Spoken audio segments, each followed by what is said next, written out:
सभी शिक्षक साथियों को नमस्कार। स्वागत है आपका शिक्षकों के अपने YouTube channel we educate you में।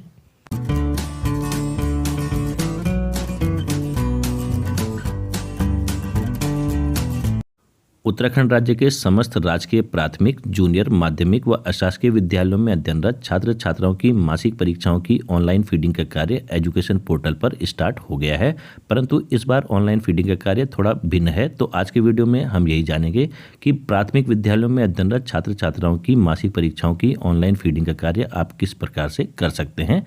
जो भी साथी चैनल में पहली बार आए हैं या जिन साथियों ने अभी तक चैनल को सब्सक्राइब नहीं किया है, उनसे हमारा निवेदन रहेगा कि कृपया चैनल को अवश्य सब्सक्राइब कर लें तथा बेल आइकन के ऑल में जाके क्लिक करें ताकि आने वाले जितने भी अपकमिंग वीडियोस हैं उनकी नोटिफिकेशन आप तक सबसे पहले पहुंच पाए और आप उन महत्वपूर्ण वीडियोस का लाभ उठा पाएं। चलिए वीडियो स्टार्ट करते हैं।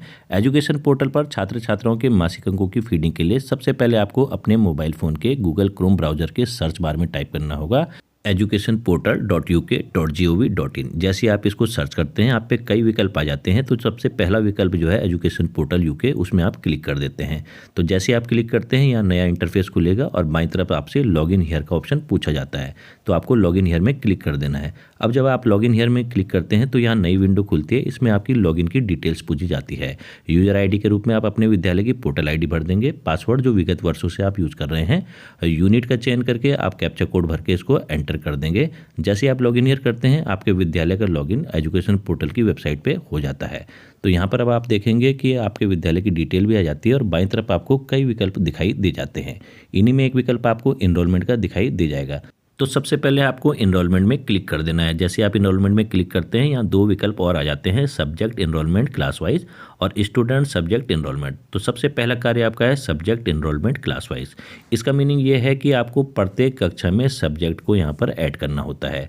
तो यहाँ पर ये देखिए इस प्रकार की विंडो आ जाती है और यहाँ पर आप देखेंगे क्लास का भी चयन करने के लिए है। प्राथमिक कक्षाओं में कक्षा 1 और 2 के विषयों को ऐड करने का ऑप्शन नहीं है। यहाँ पर कक्षा 3, 4 और 5 की कक्षाओं के विषयों को ऐड करने का ऑप्शन दिया गया है। तो यहाँ पर हम क्लासेस का चयन करते हैं। उदाहरण के लिए हम कक्षा 3 के विषयों को ऐड करने की कोशिश करते हैं। यहाँ पर हमने कक्षा 3 का चयन कर लिया। बाईं तरफ के आयताकार बॉक्स में जहाँ इंग्लिश लिखा हुआ है उसको आप जब क्लिक करेंगे तो आपको यहाँ पर सब्जेक्ट दिखाई दे जाते हैं। यहाँ पर देखिए जिन जिन सब्जेक्ट को आपको ऐड करना है उनके आयताकार बॉक्स में आप टिक लगाते जाएं। ये देखिए एक एक करके हमने टिक लगा दिए हैं और ओके के बटन में आप क्लिक कर दें। तो सबसे पहला कार्य आपका यही होगा कि सब्जेक्ट को आपको ध्यानपूर्वक छांटना है, क्योंकि यही मिस्टेक कर रहे हैं शिक्षक साथी, वो गलती से कुछ अन्य सब्जेक्ट भी ऐड कर दे रहे हैं। यहाँ पर ऐड का जो बटन है बीच में उसमें आपको क्लिक कर देना है।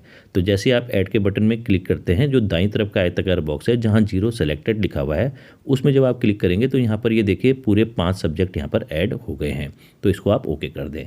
तो पहले ध्यानपूर्वक देख लें आप कि कोई सब्जेक्ट आपसे छूट तो नहीं गया है जो कि पढ़ाए जाते हैं और उसके बाद सबमिट कर दें। जैसे आप सबमिट करते हैं सबमिट डाटा सक्सेसफुली यहाँ पर हो जाता है। तो सबसे पहला कार्य आपका यही होगा कि आप प्रत्येक कक्षा के सब्जेक्ट को ऐड करते जाएंगे। यह माध्यमिक के लिए भी लागू होगा, परंतु माध्यमिक के लिए हमने अलग से वीडियो बना रखा है, उसको आप देख सकते हैं और उसका लाभ उठा सकते हैं। परंतु यह प्राथमिक शिक्षकों के लिए और केवल मोबाइल डिवाइस में आप किस प्रकार से यूज़ कर सकते हैं उसी को बताया गया है। यहाँ पर आप देखेंगे सबसे नीचे अब डिलीट का भी ऑप्शन आने लग गया है। पहले डिलीट का ऑप्शन नहीं आता था। यदि किसी कक्षा में आपसे गलत सब्जेक्ट चढ़ गए हैं, कोई सब्जेक्ट छूट गया है, तो आप उस कक्षा के सब्जेक्ट को पूरा डिलीट कर दें और दोबारा से उसको ऐड करेंगे तो ये फिर से चढ़ जाएगा। तो पहला कार्य यह हो गया। अब दूसरा कार्य जो हमारा कि प्रत्येक कक्षा के प्रत्येक स्टूडेंट के सब्जेक्ट को ऐड करना, उसके लिए भी आपको फिर से इनरोलमेंट में क्लिक करना होगा। तो जैसे आप इनरोलमेंट में क्लिक करते हैं यहाँ पर जो दूसरा विकल्प है स्टूडेंट सब्जेक्ट इनरोलमेंट, उसमें आपको क्लिक करना होगा। क्लिक करने के बाद आपको सबसे पहले क्लास का चयन करना होगा और उसके बाद स्टूडेंट्स के नेम के आगे ऐड सब्जेक्ट लिखा होगा, उनको आपको बारी बारी से सब्जेक्ट का चयन कर लेना है। जैसे यहाँ पर आप देखेंगे जैसे आपने स्टूडेंट सब्जेक्ट इनरोलमेंट में क्लिक किया, यहाँ पर रेगुलर स्टूडेंट की आपके विद्यालय की डिटेल आ जाती है। तो यहाँ पर आपको क्लास का चयन कर देना है। जैसे आपने कक्षा 4 का चयन किया और उसके बाद इसको सबमिट कर दिया। तो जब आप इसको सबमिट या फाइंड करते हैं, सर्च करते हैं, तो थोड़ी ही देर में थोड़ा समय ज़्यादा ले रहा है क्योंकि सर्वर इस समय बहुत बिजी चल रहा है और आपके सामने ये आपकी जो क्लास है उसके स्टूडेंट्स की डिटेल आ जाती है। यहाँ पर आप देखेंगे ये डिटेल आ गई है और थोड़ा सा समय लेगा। ये ऐड सब्जेक्ट में भी यहाँ पर विकल्प खुल जाएगा थोड़ी देर में। ये देखिए आ गया है ऐड सब्जेक्ट। अब यहाँ पर प्रत्येक स्टूडेंट के नाम के आगे जो ऐड सब्जेक्ट लिखा हुआ है उनको बारी बारी से आप क्लिक करते जाएंगे और प्रत्येक स्टूडेंट के सब्जेक्ट को फिर से आप वैसे ही फीड करते जाएंगे जैसे अपने क्लास के सब्जेक्ट को फीड किया था। जैसे यहाँ पर हमने ऐड सब्जेक्ट किया तो यहाँ पर आप देखेंगे नई विंडो खुली और उसमें जो स्टूडेंट है उसकी पूरी डिटेल आ गई है। यहाँ पर हम यह क्लियर करना चाहेंगे कि ये जो डिटेल है ये पूरी काल्पनिक है और इनकी किसी की वास्तविकता से कोई संबंध नहीं है और इससे किसी की निजता का कोई भी हनन नहीं होता है। यहाँ पर आप देखेंगे कि बाएं तरफ के आयताकार बॉक्स में जहाँ इंग्लिश लिखा हुआ है जैसे आप उसमें क्लिक करते हैं तो सब्जेक्ट आ जाते हैं।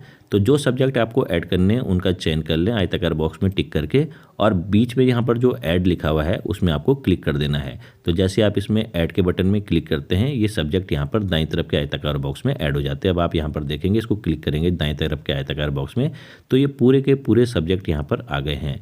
तो इसको ओके कर दें और उसके बाद इसको सबमिट भी आप कर सकते हैं यदि आप संतुष्ट हैं कि इस जो स्टूडेंट है उसके यही सब्जेक्ट हैं।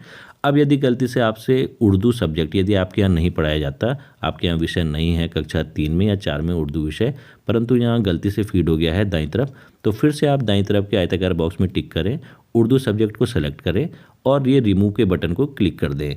तो जैसे आप रिमूव के बटन को क्लिक करेंगे उर्दू सब्जेक्ट बाईं तरफ आ जाएगा और दाईं तरफ फिर से वही 5 के 5 विषय आ जाएंगे। तो अगर गलती से कोई विषय छूट गया है तो उसको आप ऐड भी कर सकते हैं और यदि गलती से कोई विषय ऐड हो गया है तो उसको आप रिमूव भी कर सकते हैं। इस कार्य को करने के पश्चात यहाँ पर आप सबमिट के बटन में क्लिक कर दें। तो जैसे ही आप सबमिट के बटन में क्लिक करते हैं यहाँ पर रिकॉर्ड सक्सेसफुली एडेड का पॉपअप विंडो बना हुआ आ जाता है, इसको आप ओके कर दें। तो इस प्रकार से एक स्टूडेंट के सब्जेक्ट ऐड हो गए हैं। इसी प्रकार से आप प्रत्येक कक्षा के प्रत्येक स्टूडेंट के सब्जेक्ट को ऐड करते जाएंगे। यहाँ पर कक्षा का चयन भी करते जाएंगे, सर्च करते जाएंगे, स्टूडेंट के जो नेम आएंगे उनके आगे जो ऐड सब्जेक्ट लिखा हुआ होगा उनको बारी बारी से आप सब्जेक्ट को ऐड करते जाएंगे।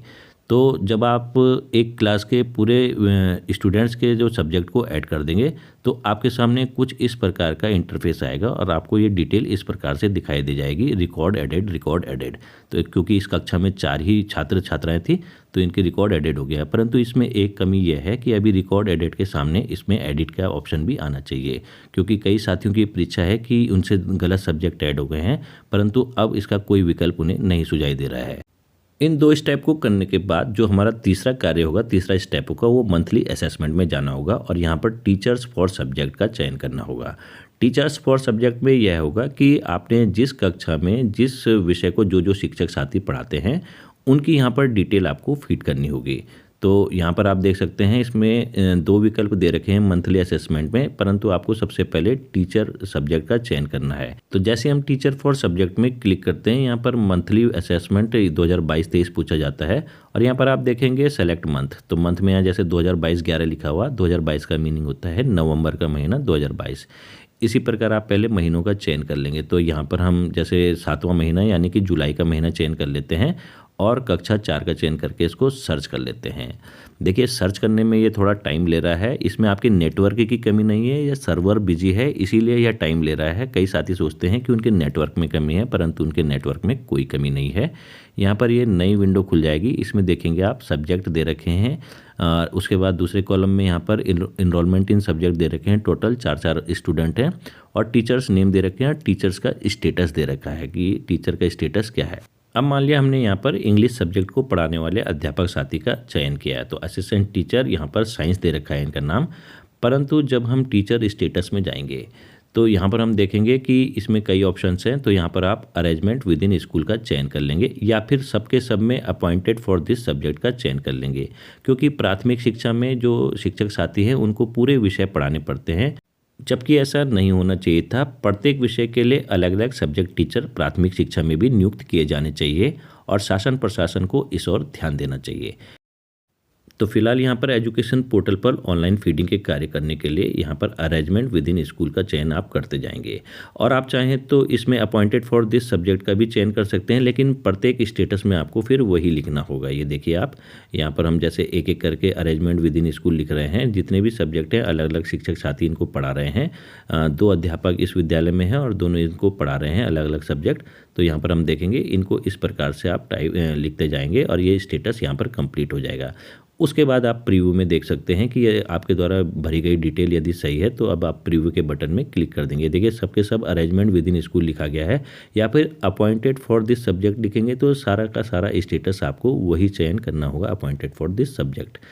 अब हम प्रीव्यू में जाते हैं, यहाँ पर देखेंगे तो ये प्रीव्यू के बटन में हम क्लिक कर देते हैं। जैसे हम प्रीव्यू के बटन में क्लिक करते हैं तो आपको प्रीव्यू दिखाई दे जाता है। यहाँ पर अध्यापक साथी का नाम भी आ जाएगा, विषय भी आ जाएगा और उनका स्टेटस भी आ जाएगा कि अरेंजमेंट विद इन स्कूल है या फिर अपॉइंटेड फॉर दिस सब्जेक्ट। वैसे इसकी जानकारी आप अपने BRC CRC से अवश्य लें कि स्टेटस में हमें क्या लिखना है। उसके पश्चात आप इसको फाइनल सबमिट कर दें, परंतु यहाँ पर हम केवल आपको डेमोस्ट्रेशन दिखा रहे हैं तो इसलिए हम बैक चले जाते हैं। तो इस प्रकार से आप टीचर्स फॉर सब्जेक्ट के ऑप्शन में जाके जो भी शिक्षक साथी जिस भी कक्षा में जो जो विषय पढ़ा रहे हैं उनके नामों को यहाँ पर चयन करते जाएंगे और इनका स्टेटस भी चुनते जाएंगे। तो इस प्रकार से मासिक परीक्षाओं की फीडिंग का ये तीसरा चरण भी हमारा पूरा हो जाता है।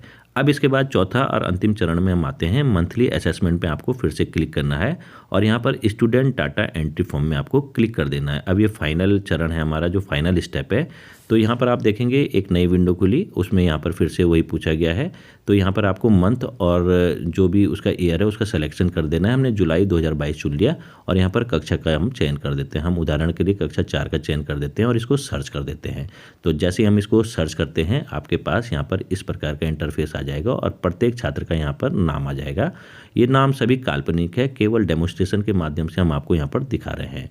दाईं तरफ आपको ऐड रिजल्ट का ऑप्शन दिखाई दे जाएगा। तो प्रत्येक स्टूडेंट के नाम के आगे जो ऐड रिजल्ट है उसमें आप क्लिक करते जाएंगे। तो जैसे आप ऐड रिजल्ट में क्लिक करते हैं यहाँ पर यह फिर से थोड़ा सा समय लेगा और उसके पश्चात आपके सामने एक नई विंडो खुलेगी जिसमें मासिक परीक्षाओं की फीडिंग के लिए एक टेबल दी गई होगी। ये बिल्कुल नई तरीके की होगी, पिछली बार से अलग। यहाँ पर आप देखेंगे यहाँ पर इंग्लिश सब्जेक्ट है, एनवायरमेंटल साइंस है, इत्यादि सब्जेक्ट है। तो जिस भी सब्जेक्ट की आपको मार्किंग करनी है उसमें पहले आयताकार बॉक्स में आप टिक करें। उसके बाद क्वेश्चन नंबर 1 में जैसे इस छात्र के 1 नंबर आए, क्वेश्चन नंबर 2 में भी 1 नंबर आए, क्वेश्चन नंबर 3 2 मार्क्स का था, इसमें 2 नंबर आए, क्वेश्चन नंबर 4 इनके द्वारा नहीं किया गया तो 0 ही मार्क्स लिखेंगे। यदि किया भी गया और गलत किया गया तभी भी 0 ही आए तो उसमें 0 लिखेंगे। और क्वेश्चन नंबर 5 में 4 में से 4 नंबर आए और इसको आप सेव कर देंगे। सेव कर देंगे तो यहाँ पर आप देखेंगे यहाँ पर इसका टोटल भी आ गया है 10 में से 8 नंबर। यदि आपको लगता है कि ये गलती से कोई मिस्टेक हो गई है आपसे कि इसको चढ़ाने में, नंबर को चढ़ाने में, तो यहाँ पर डिलीट का ऑप्शन दे रखा है, आप इसको डिलीट कर दें तो ये आपसे कंफर्म करेगा। ओके कर दें तो ये डिलीट हो जाएगा आपका। तो फिर से आप इसमें दोबारा से नंबर को चढ़ा सकते हैं जो सही नंबर आपको लगते हैं। तो इसी प्रकार से आप प्रत्येक जो विषय है उसके आयताकार बॉक्स के आगे टिक करते जाए और उसको चढ़ाते जाए। यदि कोई छात्र किसी विषय में अब्सेंट था मासिक परीक्षा के तो उसके आयताकार बॉक्स में आपको टिक लगाने की आवश्यकता नहीं है, ये ऑटोमेटिकली AB का मतलब एब्सेंट आ जाएगा। तो इसी प्रकार आप अन्य विषयों को भी मार्किंग करते जाएंगे और इसके बाद आप प्रीव्यू देख लेंगे। प्रीव्यू संबंधित छात्र का देखने के बाद यदि आप संतुष्ट हैं तो इसको फाइनल सबमिट कर देंगे, अन्यथा आप बैक में जाके इसको अभी एडिट कर सकते हैं। इसी प्रकार से आप प्रत्येक कक्षा के प्रत्येक स्टूडेंट का जो मासिक परीक्षाओं का रिजल्ट है उसको ऐड करते जाएंगे और इसको फाइनल सबमिट करते जाएंगे।